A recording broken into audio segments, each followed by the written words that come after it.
Hello, everyone. I am back for another Choose Your Own Adventure book. Tonight, I'm going to be reading Skateboard Champion by Edward Packard. This is Choose Your Own Adventure book 112. So here's the cover art. This looks pretty rad.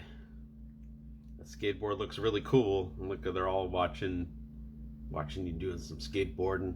All right. So let's see. You're the star. 14 exciting endings. Do you have what it takes to be a skateboard champion? You've always been able to skateboard, but never really that well. Lately, you've started to use your board more and more, skating around town, having fun in the local park. Your technique begins to improve tremendously. We even catch the attention of Steve Gordon, the leader of the skateboarding group at school. It thinks you've got a natural talent. It even offers to coach you. With serious practice, he says, could you become a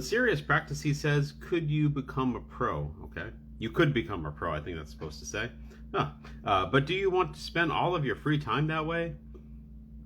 If you decide to practice intensely and let Steve coach you, turn to page 84. If you continue to skateboard just for fun, turn to page 92. But beware, there are some people around town who seem to have it in for skateboarders. You could wind up the victim of foul play.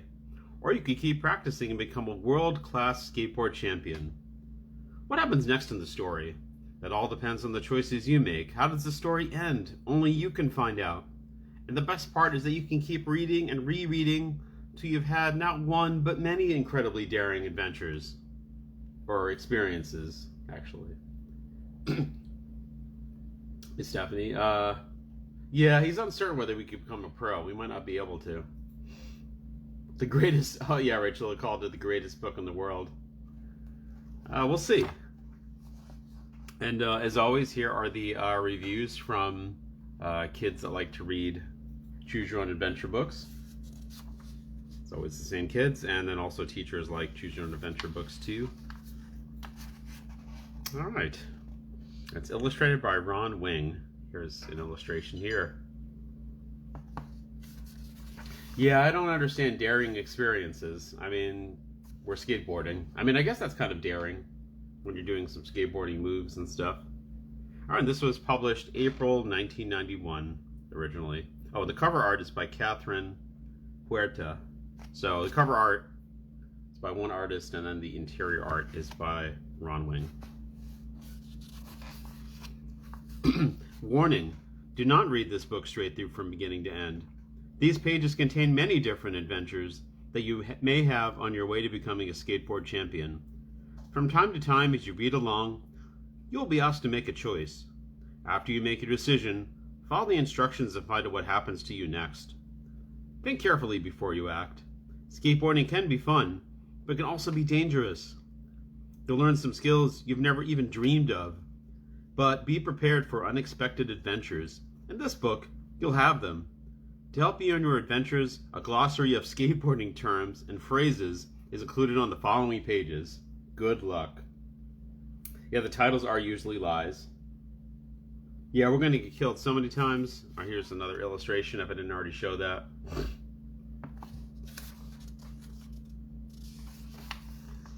Oh, here's a glossary. Okay, it's not too many terms, so we'll just quickly go through this. All right, aerial, airwalk, taking off, losing ground contact, backside, turning so your backside is upslope as you come around, boneless, planting your foot and using it to bound upward, deck, the main part of the skateboard, drop, skating off an elevated surface, a fakie, skating up a surface and sliding down backward, front side, turning so you're facing upslope as you come around, grind, skating on a narrow surface on the trucks of your board, half pipe, a 180-degree concave skating surface, hand plant, going aerial and arresting and redirecting your descent with your outstretched hand, invert, being inverted in the air, supported only by a hand plant, a McTwist, it's a spectacular 540-degree aerial spin, ollie, Jumping over or onto an obstruction without your feet leaving the board. Slaloming. A winding or a zigzagging movement downhill. Slide. I know, I'm going to forget all these too. Anyways, all right, this truck. Vert. Skating up a vertical surface, that's obvious. Doing a wheelie. Riding on your back wheels, that's obvious. Yeah, they don't define upslope. Huh. That's true, Rob. I don't know why they don't do that. All right. McTwist sounds like an ice cream cone from McDonald's.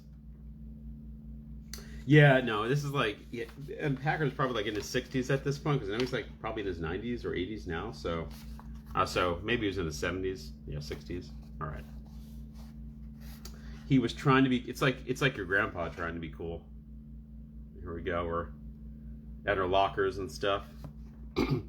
Your family has just moved to Park City, California.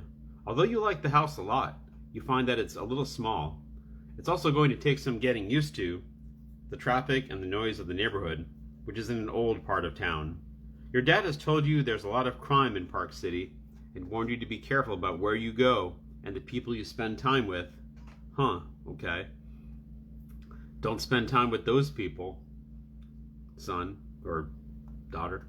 A couple of weeks ago, you started classes in the Jefferson School. So far, you're not sure that you like it very much. There are a lot of tough kids there, and some of them have been giving you a hard time. As much as you'd like to fit in, you find that your classmates are somewhat cliquish. You sense that if you don't join up with at least one group, you will find yourself being out of it altogether. You've been sort of feeling your way around, trying to decide which kids you'd like to become friends with. There's one group around school that seems really interesting, the skateboarders. A lot of them skate to school and keep their boards in their gym lockers. Although they tend to have wild haircuts and wear weird clothes, some of them are real interesting to talk to. Their leader, Steve Gordon, could do some tricks that you can hardly believe. You have a board yourself, but you really haven't skated that much. If only you could get half as good as Steve Gordon is. Hi, Sue. These cats are real drags. They're not groovy like we are. They need to chill out. One thing you've noticed is that most kids around school don't seem to think much of the skateboarders. They treat them as if they were diseased or something. You wish things weren't so split up. Unfortunately, they are, and you're just going to have to live with it. As you think about how to fit in, you realize that what you really want to do is join up with the skateboarders. On the other hand, there's another group at school called the Winners Club. Only a few kids are selected to join it each year, and the club president has told you he thinks you're really cool. They want you to join, but it's clear that if you do, you can't hang out with the skateboarders. You won't be able to do both. You're going to have to choose one. The Winners Club. The Players Club. Listen to Telly. You're gonna join the Winners Club. Yeah, baby. Alright. If you decide to join up with the skateboarders, turn to page 12. If you decide to join up with the Winners Club, winning, turn to page 89. Okay. We're all skateboarders, winners, princesses, bullies, and athletes, all at the same time. Skateboarder. So we're joining the skate. We're reading a book about becoming a skateboard champion. So, are we joining the Winners Club? Yeah. I mean, can we be winners and I guess we can't really be skateboarders and also winners. If we're a skateboarder, we're like kind of. I think we could still be a winner. Does anybody think we should join the Winners Club?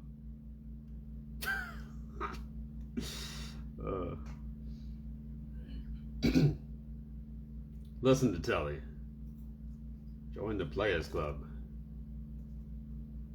All right, so we're doing the skateboarding group, right? Winners. That's so we're okay, Beth. So we're doing the Winners Club. Winners Club. All right. All right, we're joining the Winners Club.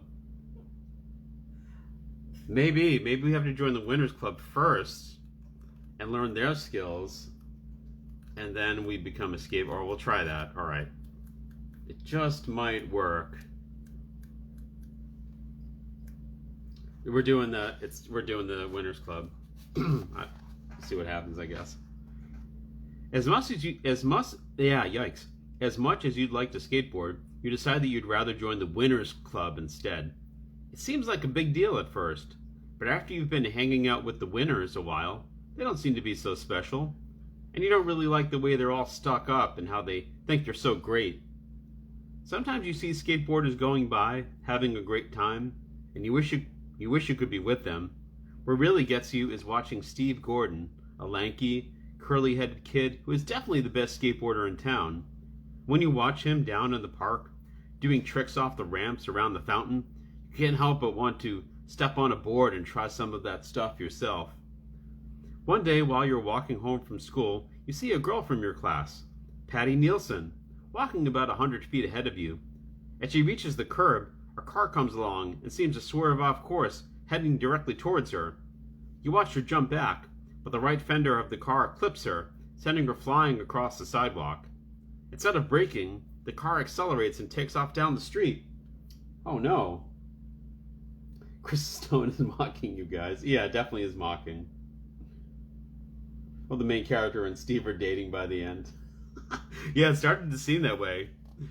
Watching, I was like, watching the Steve Gordon, lanky, curly-headed. Just watch it. I could just watch him all day. I think we know why we like skateboarding so much. Why the main character likes skateboarding so much. Page 54. You run towards Patty, who was sprawled out on the ground, not moving. A crowd has gathered around her. "Hit and run!" someone shouts, running for help. Glancing down the road, you see the car braking sharply. It's stuck in traffic at a red light about a block away. You run after it, hoping you'll get close enough to read the license plate number before it gets away. But the light changes, and the cars start to move.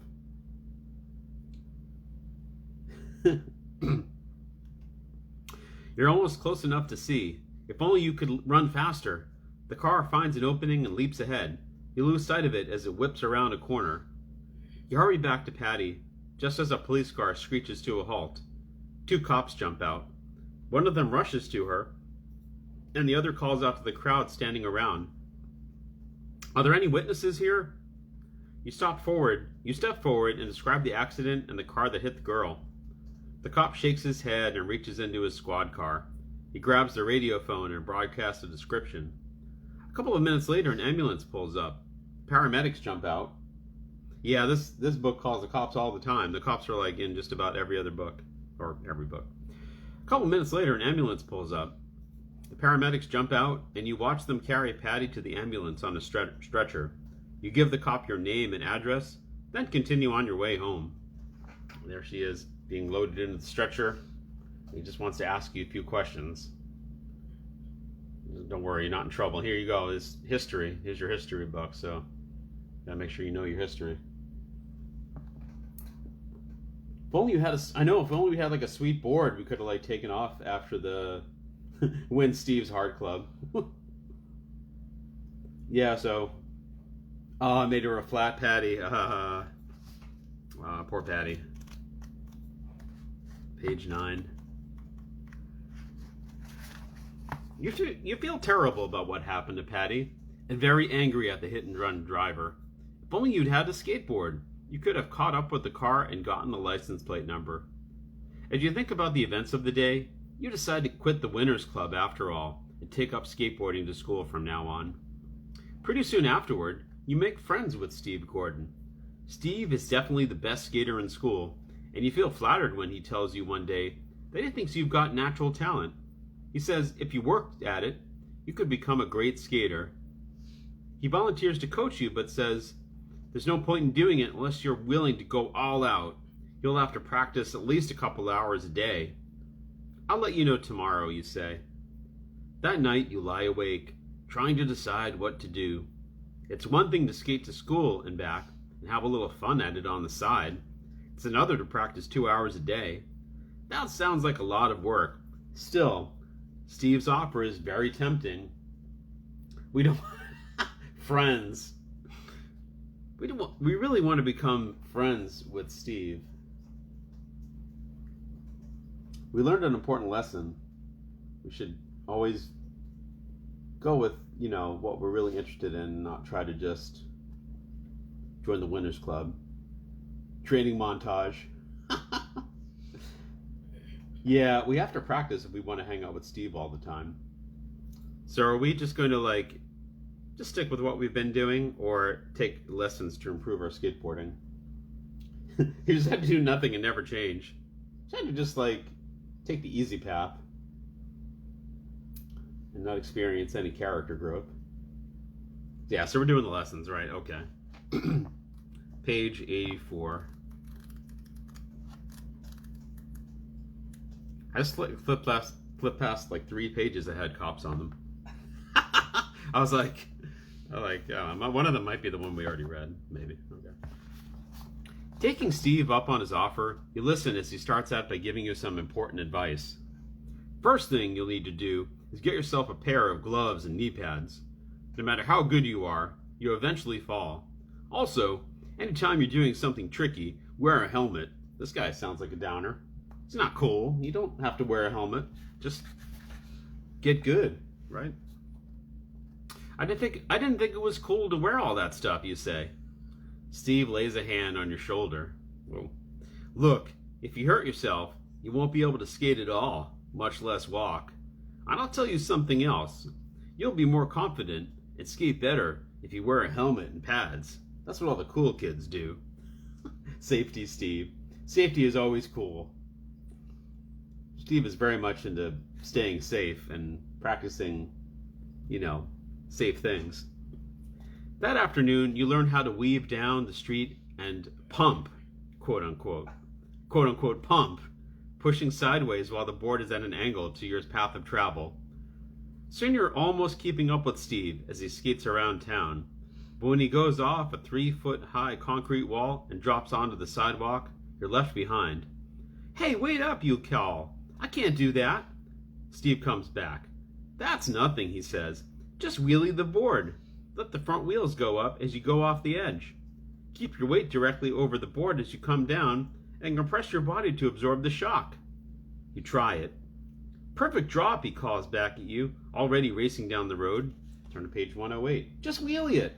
But it gave us the definition of wheelie, but then while we're reading it, in the glossary is a definition of wheelie, but then here it had the definition anyway, so thinking we could have totally avoided. What's the point of having to read the glossary if it then gives us the definition while we're reading? Just wheelie it. Yeah, I don't really care either. The only skateboarding I ever did was in that video game at the arcade where it'd always say, skate or die. Well, I forgot what page we were going to. Oh no. Page 108, there we go. Yeah, exactly. What's the point of the glossary if they're just going to tell us what the words mean? Steve's a good teacher, but he's tough. He tells you you'll need to practice at least 2 hours each day. Otherwise, he doesn't want to waste his time on you. You give it your best. After a couple of months, you're doing things you never even heard of. A backside boneless, board slides, grinds, wall rides, and even extreme verts, where you skate straight up a ramp and take to the air, doing an airwalk or a McTwist before you come down. Steve's taught us to do a lot of grinding. As time goes on, you get to like your new school a lot, even though there are certain kids who look down on you and your friends for skateboarding. They don't know what they're missing, you think. There is one problem, though. There are a few guys hanging around who seem to have nothing else to do but be mean. The other day, a couple of them tried to ambush you in the park. You had the feeling that they were going to take your board away, possibly even rough you up. You managed to skate right by them, reach the street, and take off on the downslope. They ran a few yards after you, then they gave up. Mean dudes. They were some bad dudes, let me tell you. There seems to be a lot of crime in Park City. You've heard that gangsters have been buying off some of the local politicians. Uh-oh, not gangsters. That may or may not be true. However, There have been several robberies in your neighborhood lately, and none of the crooks has ever been caught. Those crooks. Crooks and gangsters.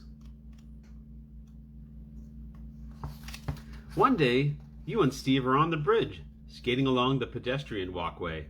On the river side of the walk is a low concave wall. Steve is about 100 feet ahead of you, doing some tricks on the wall, taking to the air. Anyone who didn't know him might think he was on his way into the river. You're skating along, watching, trying to get up enough courage to join Steve, when a gray Chevy whips by. It's weaving off the roadway, heading towards your friend. The driver must be drunk, you yell at Steve, who is heading up the ramp. He looks over his shoulder. The car is screaming towards him. Steve is inverted in the air, and there's no room left for him to come down. As the car scrapes along the side of the bridge, he grabs the top of the wall with one hand. A chill of horror goes through you as he loses his balance. He's falling in the river. Still weaving, the gray Chevy accelerates out of sight. You shake your fist at the hit-and-run driver, then scoot over to where Steve went off. Looking into the swirling waters 20 feet below, you see no sign of your friend, only his skateboard floating upside down. You can jump in and try to save him, or you can flag down a passing car and ask for help. Either way, you've got to act fast. I know, Steve is just always out of reach. We're trying to join him, but we just can't, you know? So close, he's so close, but yet so far. I know, why do these cars keep trying to kill kids? So yeah, if we want to jump in after Steve, turn to page 14. If we just flag down a passing car and ask them for help, turn to page 17. So assume we're jumping after Steve, right? You don't need to know the other option, just jump in. Jump in the water, jump in and rescue Steve, jump in the water. Yeah, so we're saving Steve. Jump in the water, gonna rescue Steve today. Wouldn't it be funny if Steve actually didn't fall in the water? He's like hanging off the bridge or something like that. I guess we'll find out. Of course, come on. You yank off your shoes and helmet, take a deep breath, and jump into the water after Steve. In an instant, you're under, kicking, trying to slow your fall. Your feet hit a rock on the river bottom, and you push off hard, shooting up to the surface.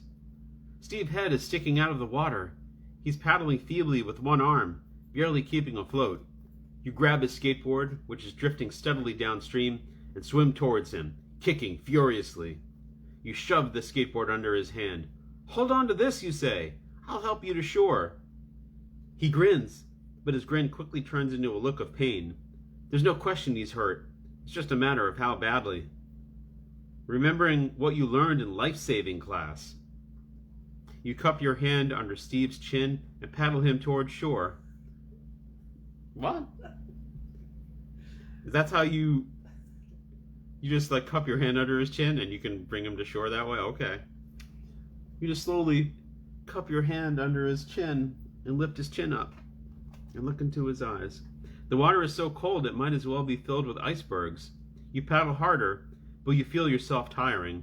The human body can't last long in cold water. But you know, if you stop to rest, you never make it to the riverbank. Here we are, rescuing Steve. And look at Steve's skateboard. It's got like a tiger on it. It's the Eye of the Tiger. Life-saving. Yeah, we went to life-saving class. I don't even know what that means. Today we're going to learn how to save a life. The life you never know. The life you save might be your own. All right. We can both fit on the door. I mean, skateboard. Okay. Oh yeah, the door scene in Titanic. Was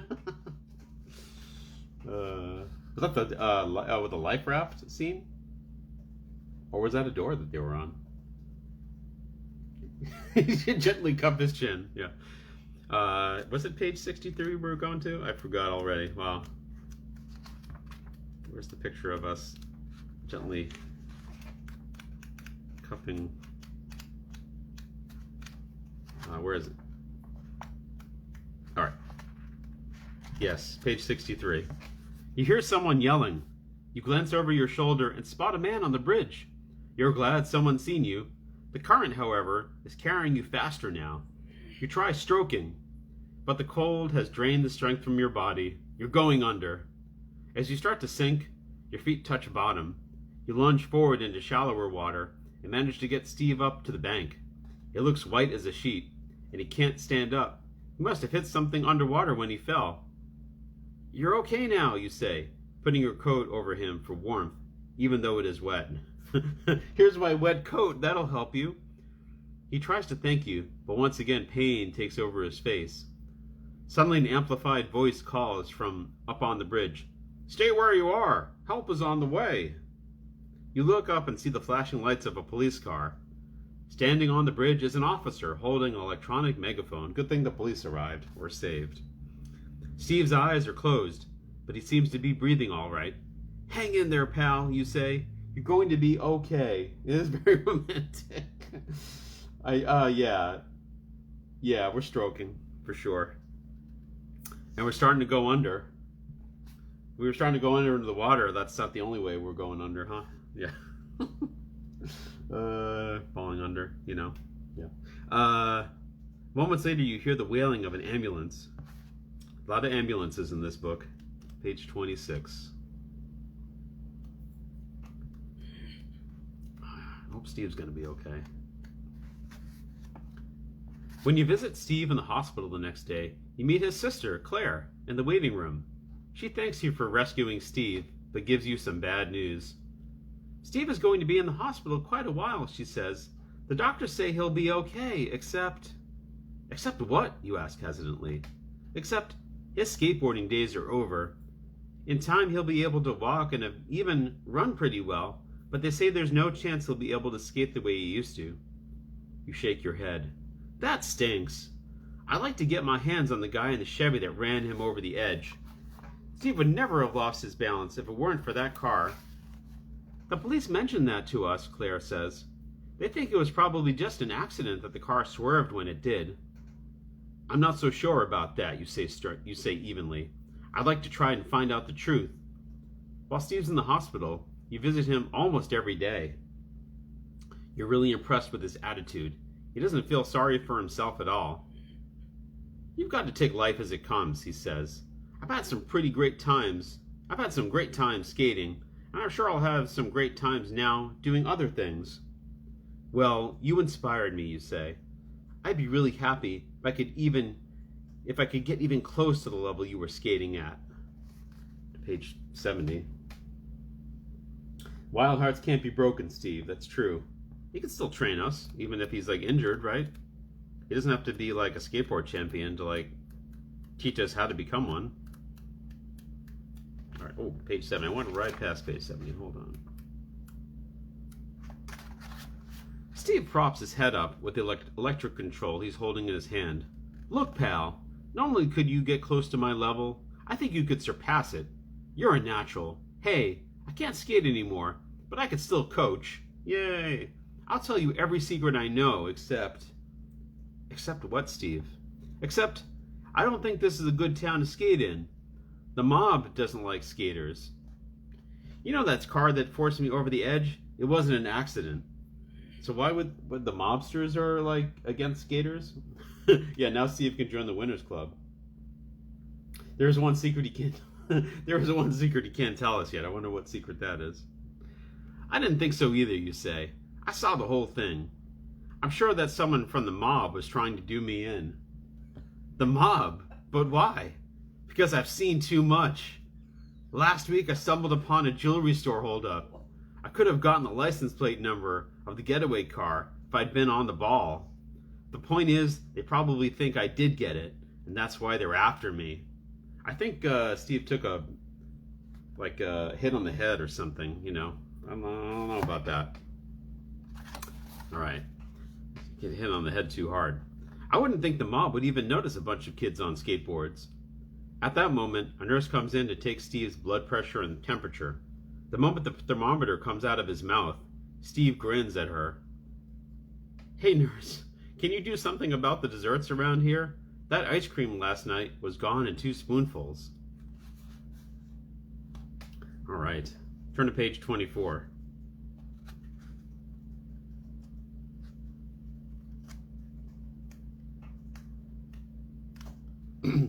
Our dad did not move us to a good town, no. His book is taking an absolutely wild turn, I agree. Steve is so charming. He's like charming the nurses now. Man. Whenever I think of Steve, I'm thinking of like, was it Steve Harrington? Right? From Stranger Things? It's like the same time period and everything. Right? He wants some ice cream from the nurse. That's not all he wants from the nurse.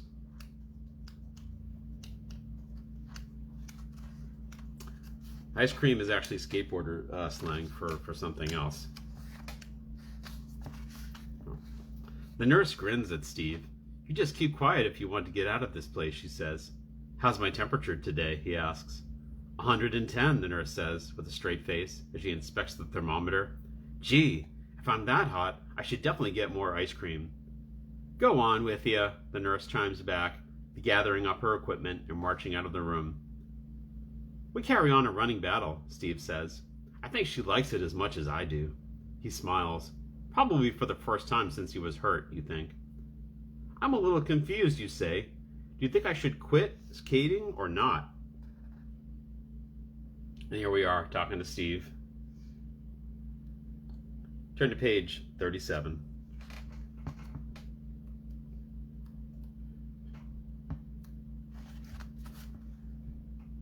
Go on with you. Yeah, who says that? What? This is how people talk in California, I guess. I don't know. Oh, Steve is definitely hot. Yeah, he's burning up. He's got a fever. He's got a fever of 103. He's hot-blooded. All right, Steve lies there with his eyes closed. After a while, he says, the truth is, I don't know. Skating in this town is dangerous. I think it's going to get even more dangerous. On the other hand, when you're in the air, sailing over the top of the ramp, you just don't think about those things. You just feel great. As you stand there looking at Steve, you think about how much you'd like to become a skateboard champion. The more you think, however, the more you wonder if it might be a lot smarter and safer to quit. If you decide to quit skateboarding, turn to page 19. If you stick with it and try to become a champ, turn to page 16. Maybe they aren't Fargo, yeah. He's got a fever, and the only cure is more cowbell. And maybe we'll be able to wear gold-plated underwear if we stick with it. Don't fear the Reaper.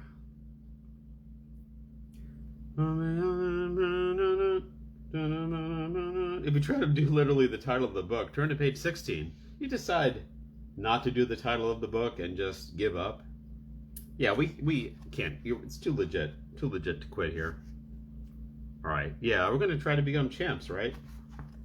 You're the best around. Na, na, na, na, na, na, na. All right.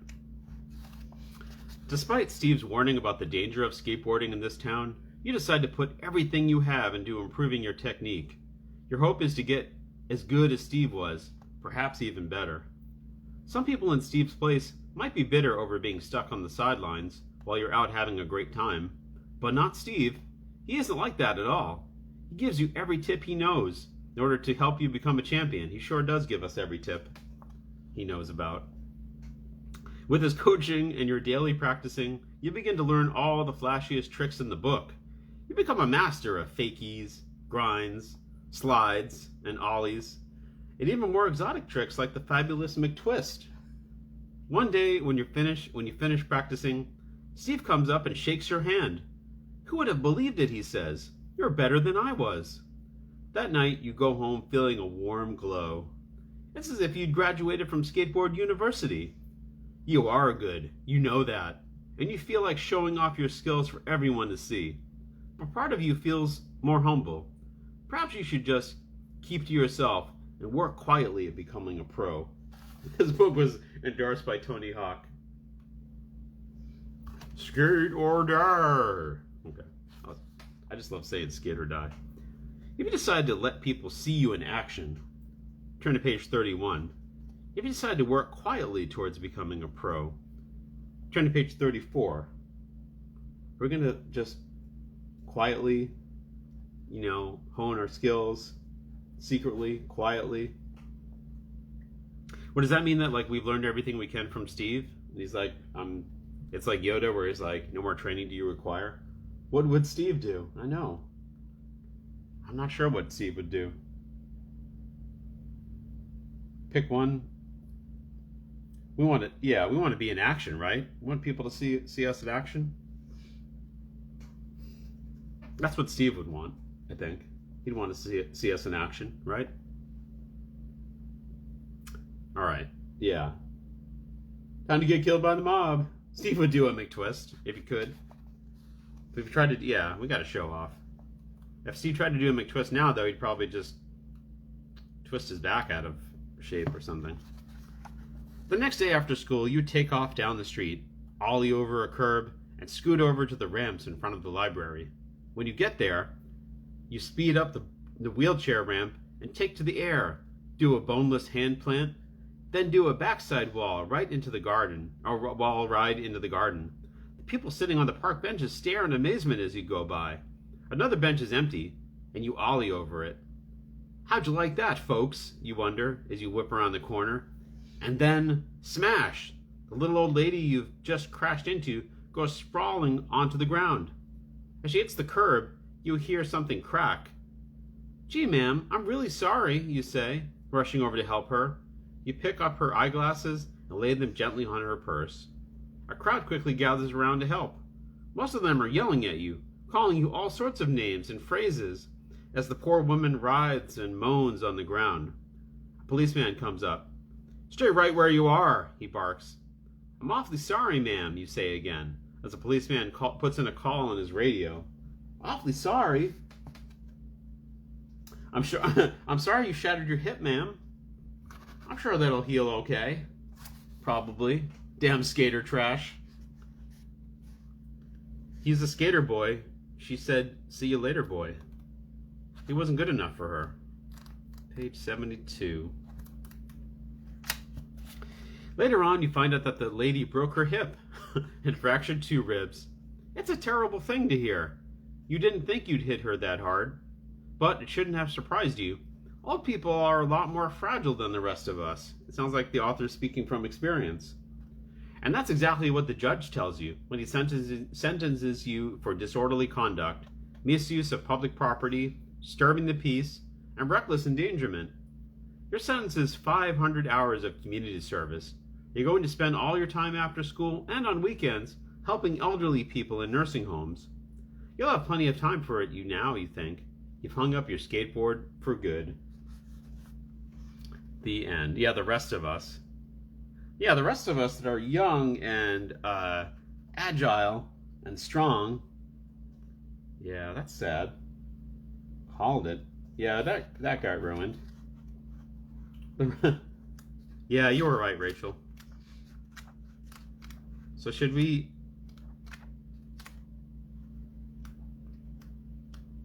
not try to be so loud, I guess? Study in secret?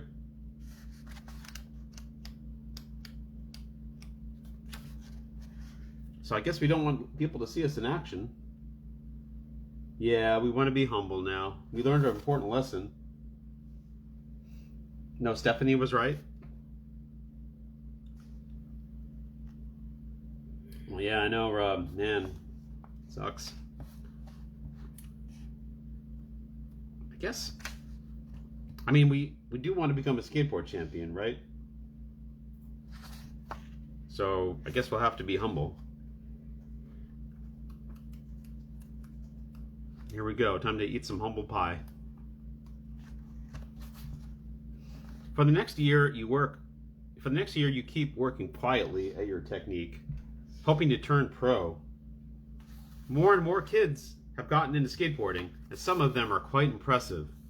One day, you and 2 of your friends decide to build a competition ramp in your backyard. You work at it really hard on Saturdays, sharing the costs and labor. By the time summer vacation comes around, it's ready. Working out on your new ramp, you find your verts are soon higher than ever. You're able to develop a smoothness and a style that you never had before. By the end of summer vacation, you feel like you're on your way to greatness. One day, you're skating around town with two of your buddies, Shane Rohrbach and Jack Lombardi. The three of you are doing slides down the railing in front of the public library when Jack spots a cop heading towards you. You take off in a hurry, managing to get away without being caught. As you reach the top of the hill at the Wentworth intersection, Jack says, "Hey, let's race down to the bottom. Last one to reach Stan's Soda Shop. Buys the others a Coke." That definitely sounds like a place that exists in the early 90s in California, a soda shop. Go on to the next page. Now, murdering old ladies is not the path of becoming a skateboarding champion. I don't think so. Go on to the next page. You look down Wentworth. It's pretty steep. There are a lot of curbs to cross, and there's a lot of traffic. You know, if you don't stop in time for the traffic lights, you can count on a truck rolling over you. Shane looks at you skeptically. He doesn't want to be the chicken in the group. But you know he'd probably be relieved if you said, "Forget it. It seems like the choice is up to you." If your ESP tells you that it's okay to go down the hill, go to page 99. If your ESP tells you that this is probably a bad idea, turn to page 40. Dangerous curves. There's some dangerous curves happening there. Right, moms? Okay. Yeah, we can get injured. We can't get injured. We have to think about our career. That's true. I mean, this is technically historical fiction. That's true. Kitties. Did you hear that, Rachel? That was moms. You did a meow for everybody, right? Moms. Okay. Yeah, I heard a kitty. She did a meow and then like her mouth opened and she had like a weird meow. So, should we decide to race? I'm thinking no. People are thinking no. Okay. Yeah. I think we won't do that. Does anybody think we should race down the hill? I mean, we don't want to be chickens, right? No, don't race down the hill. All right, we're not going to. Well, yeah. You don't need to race, Jack, you say. We don't need to race, Jack, you say. We already know I'd win. Shane and Jack make caveman sounds when you say this, but you don't hear them. You're already on your way down the hill, but at your own pace. You don't need to get yourself killed just to prove something. On your way home, realize you've got a big decision to make. The school year is about to start up again, and the question on your mind is whether you should keep devoting as much time to skateboarding as you've been doing. Unless you're going to go all out and become a skateboard pro, it's not really worth it, you realize. That means entering tournaments, going to skate camps, meeting promoters, getting coaching, and lots more practice. What's a skate camp? I don't know. Okay. It would be hard to keep up with your schoolwork. However, if you could get to be a world-class skateboarder, you'd have a lot of fun, get to travel a lot, and make a lot of money, all at the same time. Steve would want us to be safe. That's true. He doesn't want us to take unnecessary risks. Pro. Are we going pro? If we decide to turn pro, turn to page 56. If you decide against it, turn to page 58. Anyone think we should not go pro? We do have our schoolwork to pay attention to. Pro. We're going pro. Let's go pro. Probably won't kill any ladies, old ladies. Might just kill ladies, not old ladies. Okay. Once you've decided to try and turn pro, you become very disciplined about practicing and keeping in shape. You know that in all sports, the great champions make their skills look easy. To bring that off, they can't be easy on themselves. They have to work hard, striving for perfection every day. There are times when you feel like quitting, when you're sailing 10 feet in the air, doing a perfect McTwist. You know that your hard work has been worth it. When spring comes, you decide it's time for you to try out for the national championships. All of this seriousness doesn't mean that you don't still like to have fun. When one of your skateboard pals, Billy Karsten, tells you about an empty swimming pool that any skateboarder would drool over, you're eager to know the details. You'll see what I mean when we get there, Billy says, mysteriously. Let's go Saturday afternoon. My cousin, Brad Mullen, has a car. We can catch a ride there with him. You've never met Brad Mullen, though Billy's spoken about him. From what you remember, he's several years older than you and kind of wild. You guess it doesn't really matter much what he's like, just as long as he takes you over to try out that pool. Oh, he's kind of wild. He's a few years older than us. I don't know. Sounds... Does the author of this book get a free Big Mac every time they say McTwist? Maybe. Yeah, school for losers, Rachel. Who cares about school? We don't need school to become a skateboard champion. Steve and Billy is definitely Stranger Things. Yeah, it's the same characters. A few years later. All right. Saturday, right after lunch, Brad and Billy pick you up in a rusted old Honda. One of your skateboarding friends, Sid Hargraves, is in the back, along with an older girl named Felicia, whom you've seen around school. Billy tells you that it's a long drive to the pool, but it will be worth it. However, once Brad heads out of town and drives for what seems like forever along some country road you've never even heard of, you begin to wonder if he knows where he's going.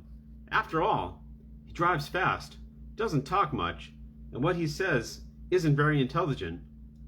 You're beginning to wish you hadn't come along when Brad turns up a long paved driveway that winds through the woods and up a steep hill. As the car reaches the top, you see a big wooden house set in the middle of a beautiful lawn. Gee, who lives here? You ask. You don't need to worry about that, Brad says. There's no one around. They're off in Europe or someplace like that. Well, are you sure it's okay to... Don't be a wimp, Brad interrupts. Just wait until you see what's out back. A hole that you're going to dig yourself, and then you're going to jump into the hole. And that'll be the end. No. One by one, everyone piles out of the car and heads around the side of the house. There's a huge wooden deck in back, and then set into it is a very large kidney-shaped pool. Brad and Billy peel back the plastic cover. The pool is empty. The inside is clean and deep, and has the most beautiful curved surface you've ever seen. Those curves are so beautiful. Turn to page 57. Time to check out those curves. See what they can do. What are we waiting for? Billy shouts, already on his board and over the edge. Brad joins him in a flash. Seconds later, they're doing verts off the other side. You turn to Felicia and Sid, who are still standing by the side of the pool. Do we really have permission to do this? I don't know. I guess it's okay with the owners, Sid says. He shrugs and scoots off on his board, warming up with a turn around the perimeter of the pool. You exchange glances with Felicia. Brad learned about this place because his cousin's in the pool cleaning business, she says. They service this pool. Last week they emptied it and covered it because the owners, the Van Neffs, were going away on vacation. She drapes her polished fingernails thoughtfully over the front wheels of her board and gives them a spin. Guess I'll do a few runs in the shallow end. Come on. Turn to page 33. We're going to do some verts with Felicia. And then some McTwists. All right. Felicia skates off, leaving you standing there alone, watching. It is then that you notice that your fears have been realized. The skaters are badly scratching the whole inner surface of the pool. You watch Brad do a hand plant on the edge of the pool and land on his feet, holding his board with one hand. He looks a little shaky and almost loses his balance. He's a good skater, but obviously out of shape. He sees you watching him. What's the matter with you? He calls. Butterflies in your stomach or something? There they are, doing verts and hand plants and all sorts of stuff. There's, I'm assuming that's Felicia, apparently. Yeah, pretty sure that's her. Okay. Page 7.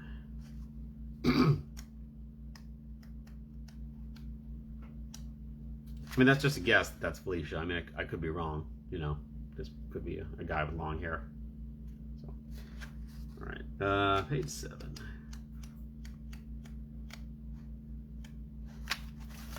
You know you could skate circles around this goon, but you don't like the idea of wrecking someone's pool. Even if you can get away with it, you gotta do the right thing. That's what Steve would say. Don't always do the right thing. You don't bother answering Brad. Instead, you walk over to take a closer look at the damage. Right away, you can see that the whole thing will have to be resurfaced. It will probably cost several $1,000s at the very least. Well, you think, if it's going to be resurfaced anyways, it won't hurt if you scratch it up a bit more. Still, you have your doubts. Maybe you ought to just sit this one out. Yeah, I feel like a champ would have a lot of experience with pools. Goons. That's the kind of words that skateboarders use. They call people goons. That's a skateboarding term. It's probably in the glossary. Right, if you decide to skate in the pool, turn to page 74. If you decide against it, turn to page 73. Should we skate in the pool? I don't know if we should. I don't know if Steve would want us to do that, but it's already all scratched up, so maybe it doesn't matter. I mean, the Van Neffs sound like they have lots of money. I mean, if they're in Europe. Let's not destroy the pool like we did that old lady's hip. Valerie says, yes, let's do it. Anyone else think we should do it? When in doubt, skate? Yeah. I think we have to, right, Rachel? Skate or die. All right, we'll do it. Skate or die. Page 74. Well, once you've decided to go ahead and skate, you really let loose, trying out some of your favorite tricks. You take to the air and perform a McTwist right onto the diving board. Then you drop off the board and race along the length of the pool. The others climb out of the pool and watch. You can see them out of the corner of your eye. They didn't have any idea you were so good. Suddenly a whistle sounds. You skate up the shallow end and look over the edge. Oh no! There are two cops standing there. Out of the pool, now, one of them shouts. You're so nervous about what's going to happen to you that you have to get off your board and climb up the pool ladder. I didn't go in, officer, Brad says, lying to one of the cops. You're a liar, you shout. Normally you wouldn't rat on someone, but after Brad came up with the idea, was the first one in, and jeered at you for hanging back, who is he to be playing innocent? It really makes you mad. Worry about yourself, the cop snarls at you. You're the one we saw with the skateboard. You've done enough damage to require the entire pool to be resurfaced. He comes over and slaps a pair of handcuffs on you. Kid, you should know these houses have electronic surveillance, he says. That might be a good thing for you to keep in mind in the future. Oh no. That's some weird perspective stuff going on here. I'm not sure what that's about. Okay. Turn to page 104. Oh, he would definitely rat on someone, for sure. Yeah, the cops are always showing up. Got to make sure you always do the right thing or the cops show up immediately. It turns out that the final bill for resurfacing the pool comes to $5,326.50. Paying that wipes out all the money you and your parents have been saving for your college education. Wow, you can go to a really good college for $5,000. Back in 1991, maybe you could. You even have to sell your skateboard to help kick in for the total amount. Not that you'll miss it. After what happened, you've lost your taste for skating completely. The end. Yeah, and 50 cents. Well then, if they were on camera, who knows who actually skated? That's true. Police department, they shut the whole thing down. Alright, well, yeah, we can just use the prize money from our first win and then pay it off. Alright. So I guess we'll decide not to skate in the pool. Because we don't want to have the owners have to resurface their pool. Because as a kid, we would definitely know that resurfacing a pool costs thousands of dollars. That's something we'd know as a skateboarding kid. And not as a 60-something book author. For sure. Alright. Yeah, if your parents would have killed you if you caused $5,000 in damage by skateboarding in a neighbor's pool, Rachel. Yeah, I'm sure you were tempted to do that back in the day, right? You're like, you wanted to skateboard in the neighbor's pool, but you're like, that would be wrong. All right. Page 73. You decide that you're not going to skate in that pool if you don't want to, no matter what anyone says. You stroll off to the side and lie back in one of the lounge chairs, admiring the big trees surrounding the back lawn. You wish you could go home now, but it's too far away to skate, and hitching doesn't seem like a good idea. You might as well just wait until your friends are finished. It's no fun watching the others skate, however. None of them is really very good. To keep from being bored, you start walking around the side of the house, looking for something to do. You've just about reached the driveway when a cop car pulls up. You duck behind a bush and watch as two officers get out. They look around, taking their bearings. They must hear the noise because they start to trot around the side of the house, passing about 10 feet in front of you. You'd like to go back and warn the others, but the cops would spot you for sure. The moment they round the back of the house, you race for the driveway. Seconds later, you've got one foot on your board and you're getting up to speed, heading down the drive. You reach the steep part, then go for it. You want to get as far away from those cops as you can. I don't blame you. Turn to page 30. Time to run from the cops. I think this is the first time we've been running from the cops. We're always running to the cops. Alright, page 30. Oh yeah, the skateboarding would have ended quickly because they had plastic above ground pool. Yeah, I don't think you can skateboard in that, Rachel. Alright, you're about halfway down the driveway when you round a curve and see a car coming at you, head on. It's another cop car. It brakes, and so do you. You're going about 30 miles an hour, and there's hardly enough room for both you and the car. As you whip by, you almost take off the side mirror. You make it past, and you're still standing. You can't believe it. You can hear the car accelerating. The drive is so narrow, it'll have to go up to the house before it can turn around again and come after you. You should be able to make it to the end of the driveway by then. Maybe you can take off into the woods across the road. They probably never find you. On the other hand, perhaps you should stop and talk to the cops. After all, you are innocent. If you try to escape, turn to page 79. If you stick around to face the cops, turn to page 80. The cool thing to do would be to stick around and talk to the cops, because that's what cool kids do. They, tell the officers they did nothing wrong, and they're honest and tell the truth. Facing the cops is definitely the right choice in an 80s book, yeah. So should we try to escape? We don't want to narc on our friends, right? Or not narc, rat on them. That's what we say, rat.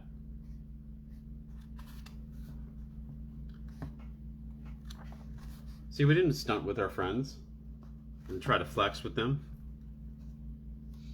All right, so we should try to escape, right? See what happens there.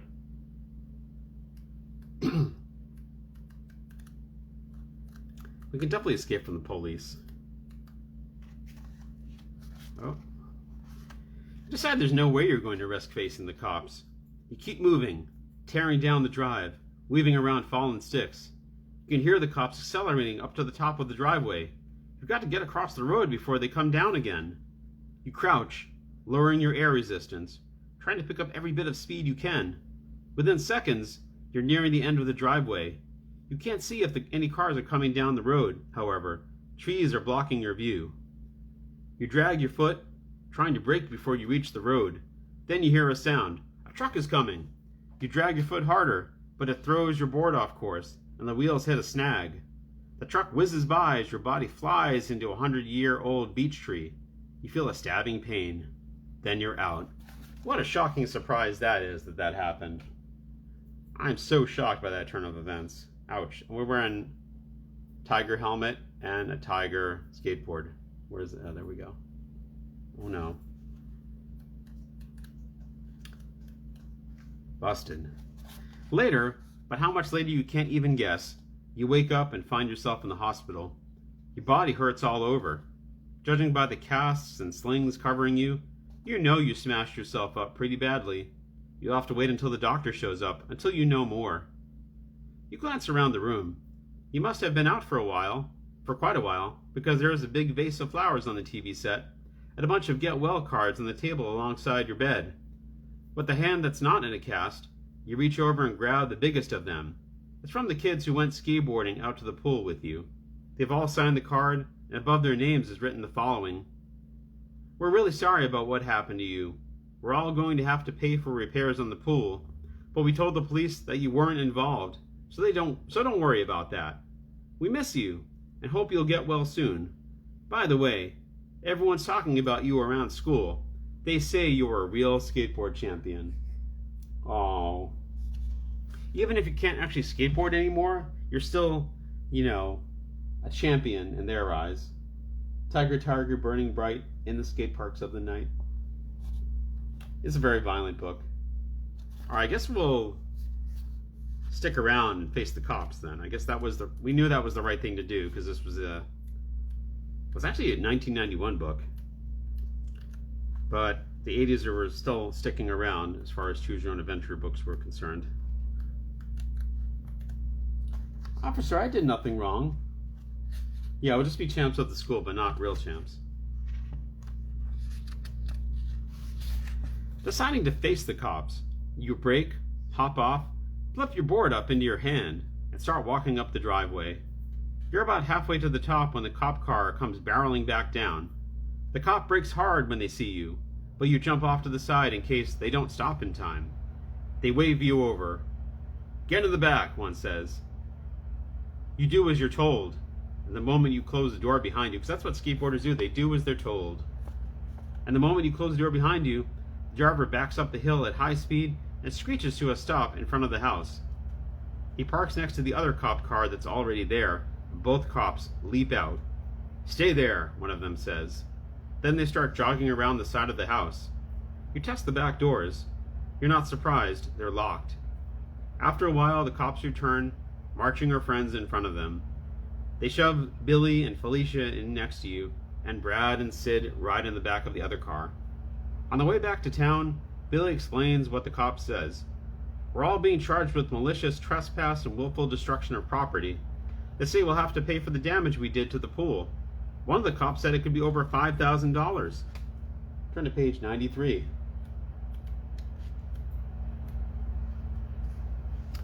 Back at police headquarters, you tell your story to the investigating detective, a ready-faced guy with curly black hair. I'm not sure I believe you, he says, but we don't have enough evidence to prosecute. I'm going to recommend that the charges against you be dropped. Thanks, you say. Does that mean I won't have to help pay for the damage? That's up to the owner, Mr. Van Neff, the detective says. Whether you're charged with a crime is one thing, but the owner wishes to sue you for damages is another. A couple of weeks later, you get a call from Mr. Van Neff himself. He wants you to come to his office after school the next day. He gives you the address. It's 1 Franklin Plaza. You know where that is. It's the First Federal Bank building, the tallest in Park City. There are some great concrete ramps along the plaza, and you've skated there many times. When you walk inside the glass and steel tower, the building directory tells you that Mr. Van Neff's office is on the top floor. It also tells his title, President of the First Federal Bank. No wonder he can afford such a fancy house and a pool. Turn to page 86. It is fancy. That's how we become really cool, is by making friends with the owner of the whole building. By making friends with rich dudes. That's the only way. That's how we become really cool. Alright, turn to 86. 20 minutes later, Van Neff's secretary shows you into his enormous office. The first thing you notice is the fantastic view from the wall of windows on both sides of the room. You could see half of Park City from here, and a good deal of the countryside as well. Van Neff, a slim, elderly man, motions for you to sit in the red leather chair across from his long wooden desk. Thanks for coming so promptly, he says. Let's get right down to business. Police told me that you were the only one who refused to skate in my pool. I want you to know that I admire your good character and your judgment. Because of that, I wish to consult with you. Thank you. He's going to consult with us. We've become a consultant now. That's cool. Can you teach me how to McTwist? I want to learn. It's not too difficult, right? Van Neff clears his throat, then pulls a lozenge out of a little box on his desk and pops it into his mouth. First of all, you'll be glad to know that I dropped the charges against your friends. Instead of their paying for the pool repairs, I propose to let them make up for what they did by working an hour in a day after school for a month in the community center for the homeless. I'm sure they'll be glad to hear that, sir. Well, that's nice of him. Because I'm sure he needs $5,000, you know, but out of the goodness of his heart. So nice of him. Okay. Van Neff smiles at you. You see, I'm not that worried about damage done to my pool. What I'm worried about is that so many kids seem to be getting into trouble in this town. I want to know if you have any suggestions about what can be done to help prevent this. Well, I don't really know, Mr. Van Neff, you say, but I do have one idea. I think it would be great if kids could have a special place where they could go to skateboard. That would keep a lot of us out of trouble. Because we're always getting into trouble, you know, because we're kids and stuff. That's what kids do. We get into trouble. No, that wasn't there. Van Neff tilts back in his chair and gazes out the window for a moment. Then he fastens his keen blue eyes on you. You know, my young friend, I think that's an excellent idea. I'm going to recommend it to the city council and tell them I'm willing to help raise the money to build it. That's terrific, sir. That's really great. Like, he couldn't just, like, give them the money himself. He has to raise money for it. Because he just doesn't have that kind of money. Page 8. We narked on our friends and made friends with an old dude. Now we're really cool. Okay. You've never been so happy as you are now, skating back home from the First Federal Bank building. All kinds of nice thoughts are going through your head. In another year, you and your friends will have professional competition ramps and half pipes. For the first time in your life, you will feel like you have a chance of becoming a world-class pro, a skateboard champion. The end. We've never been happier, narking on our friends, making friends with an old dude. Yeah, what happened to the mob? I don't know, Rachel. That must have been a different adventure that we could have had. There's many different adventures we can have when reading a Choose Your Own Adventure book. Yeah, that's pretty sad. It's like we sold our souls, you know, just to get a half pipe. What happened to Steve? I don't know. Steve's in a wheelchair now. I have no idea. It's pretty sad. I mean, no, being in a wheelchair is not sad. It's still a fulfilling life. I don't know what I'm saying. Yeah, I'm not sure what happened to Steve. I'm sure he's fine. I'm sure we hang out with him every now and then, you know. We've just been really, yeah, he found someone better. Steve, life's pretty cool now. I made friends with the police and this old dude, and, like, told the police that I didn't do anything wrong, and, like, sorry, I can't hang out with you anymore. What's wrong, Steve? Why are you running away from me? Yeah, no, it's cool. Have fun skateboarding. Yeah. Yeah, I think there were some adventures where there were some mobsters and things like that. I'm not sure what choices we'd have to make that happen. But, yeah, I guess I'll stop here for tonight.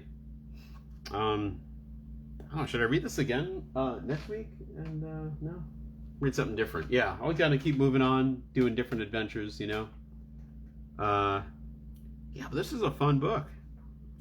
I want to know why we're wearing a different outfit on the front cover, though. It's not a tiger. It's like some kind of bird. Almost like a phoenix rising from the ashes. Or like a thunderbird. Well, all the kids watching us. It's a pretty cool group of kids. You can see they're all wearing knee pads, because that's what cool kids do. That's pretty cool. Yeah, that was the greatest book ever, Rachel. I agree. So good. Yeah, I was hoping like Steve would be in the whole book with us, you know? Like hang out with us, like teach us all his tricks and stuff. I guess we pretty much like the pupil surpassed the masters, so there was nothing else he could teach us really, so yeah. That's too bad. Alright. Well, I don't know, this is like way too much like that. What's that Steve Buscemi where he's like, saying, "Hey, fellow kids, how's it going?" I feel like that's like the character that we were portraying. It was like we were that character for the whole book. I could start a blog where we read the other endings in our Tuesday book and tell us the terrible stuff that we missed. I could do that. Yeah, or I could just maybe reread the book on Twitch or something, and do like a different audience and like do different endings. Maybe do like a marathon session that like lasts 2 hours or something like that. I don't know. Yeah, maybe new books. Well, there's definitely new books. Definitely new books. I'm not going to read Dungeons and Dragons books, so don't worry about that. Because those don't. There's actually a really good holiday book that I'll read when we get closer to the holidays. So that should be fun. But yeah, definitely other books. Always more books. There's I think the original series had almost 200 books. So a book a week. How many weeks in a year? That's like almost 4 years. 4 years of books to read. So yeah, I'll be doing this for a while if I end up reading every single book. Well, there's some books that we're not going to read because like they're obviously like way too racist and like haven't aged well at all. So those we're going to skip. But yeah. But yeah, maybe I'll start a blog or something, or do a Twitch. That would be cool. Be a much bigger audience, or much smaller audience maybe. So yeah. All right, well, I guess yeah. So this was fun, and I guess I will oh, and then you can see this was drawn by Huerta, because there's their initials there. I just saw that. Not initials, their signature. So cool. All right, well, I hope you all had fun, and anyone watching this later, afterwards, thanks for watching as well. I don't know how many people actually watched this after I recorded it, so yeah. But I love doing these things. I love reading these books every week. This is kind of something I started during the pandemic, but yeah. You're welcome, Rachel. All right, I'm starting to kind of just blabber on. So we're all skateboarding champions in our hearts. I was hoping to be a thing like it would be Back to the Future, where like you hold onto the car and let it like pull us, but that would be way too dangerous. Cool kids don't do that. They don't do dangerous stunts like that. So yeah. All right. Well, yeah. I guess I will see you all later. See you in a week, and we will. I'll find something else cool to read. All right. Take care.